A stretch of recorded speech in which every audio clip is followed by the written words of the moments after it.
And now it's time for a message from our sponsor, the Equitable and Just National Climate Platform.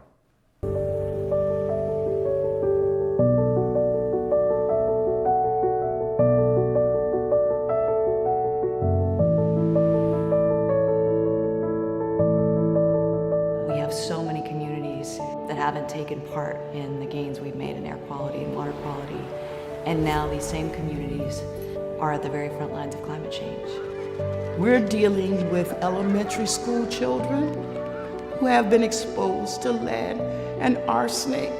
We live close to slaughterhouses, dog food companies, chemical storage facilities, tank farms, railroad tracks. Extreme weather events are more frequent, and when you already have a vulnerable community that is already environmentally degraded, you're going to have more flooding and ground contamination.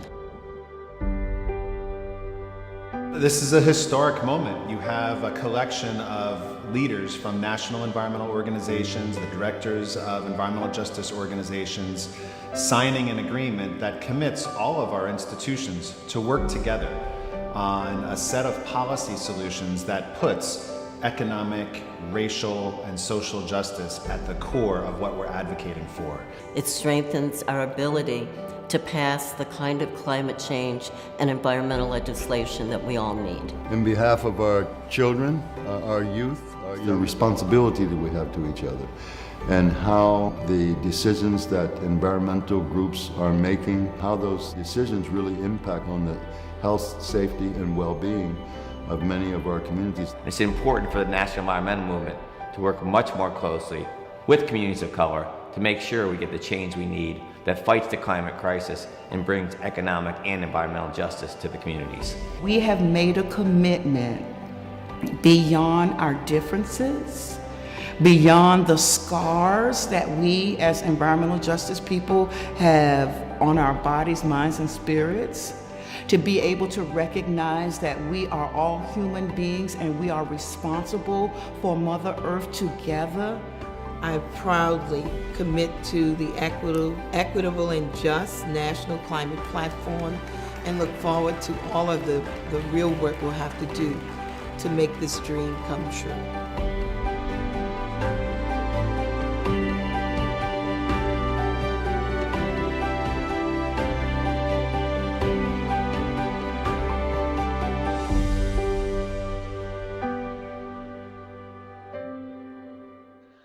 Hi, everyone. I'm Michelle Roberts, a co-author of the Equitable and Just National Climate Platform and national co-coordinator of the Environmental Justice Health Alliance for Chemical Policy Reform.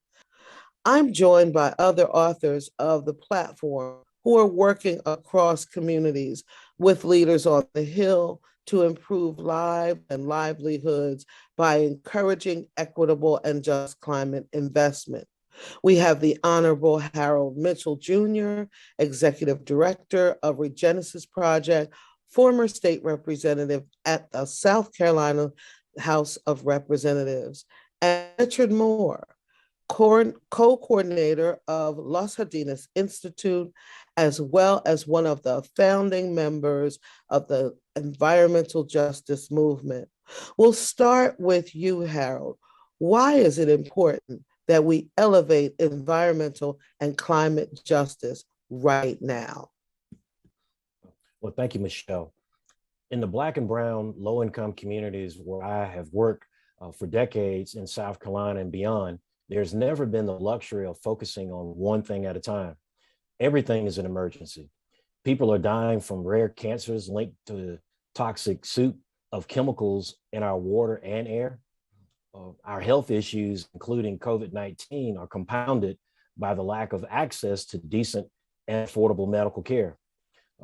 We have an urgent need for national climate solutions that not only reduce greenhouse gas pollution, but also cut energy costs and advance racial, economic, and environmental justice too. Thank you, Harold. Yes, low income and communities of color have been on the front lines of environmental injustices for far too long. Richard, I want to hone in on something Harold shared. How do you see race playing a role in both the harms of environmental injustice and the possible solutions. Well, thank you, Michelle.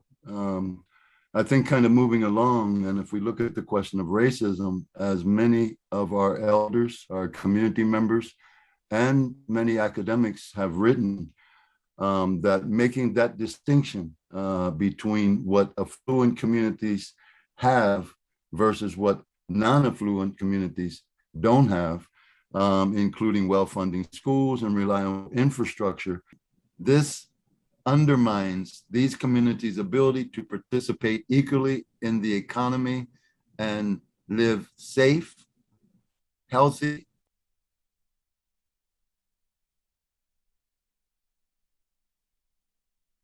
and prosperous lives. Thank you, Richard. This is very true. The legacy of pollution and other health and climate hazards leave many communities vulnerable.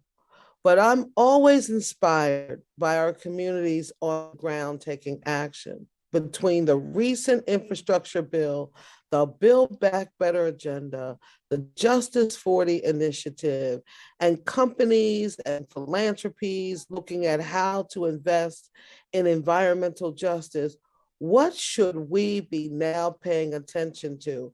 I'll pose that question to both of you. Harold, let's start with you. Well, thank you, Michelle, for that question. It's going to take big visionary investments to rebuild our nation's infrastructure and economy in ways that will protect the climate, clean up local pollution, reduce energy and healthcare costs, and create millions of good jobs. That's why the Justice 40 initiative is key to equitably building thriving communities. It's a commitment to direct 40% of federal climate investment benefits to underserved and environmental justice communities. And what would you say to that, Richard? Thank you, Harold. Perhaps most importantly, we need to invest in job training and workforce development to create good jobs for those who have been left behind. It can be done. For example, establishing a civilian climate corps would create new fair wage jobs and strong benefits and train a new workforce to secure careers in the clean energy economy and building climate resilience in hard-hit communities across the country. You are all speaking so many truths. It will take all of us together to continue this good work. I want to thank you all for being here today. To learn more about what's needed for environmental justice and to become part of the solution, visit us at ajustclimate.org. Please sign up for our email list to stay up to date on breaking news and developments from the platform. Back to you, Steve and Raquel.